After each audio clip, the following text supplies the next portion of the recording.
Hey guys, welcome to Digital Digest, and in this video I'm going to show you how to integrate Mailchimp with Shopify. So first go to mailchimp.com.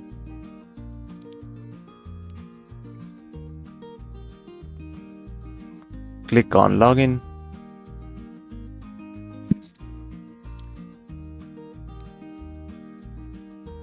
After that, click on integration. Click on add new, and there you can see Shopify. Click on get started. Click on add app. Choose your account.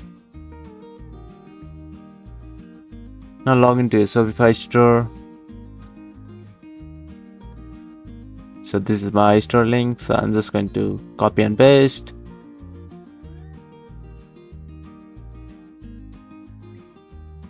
Click on login.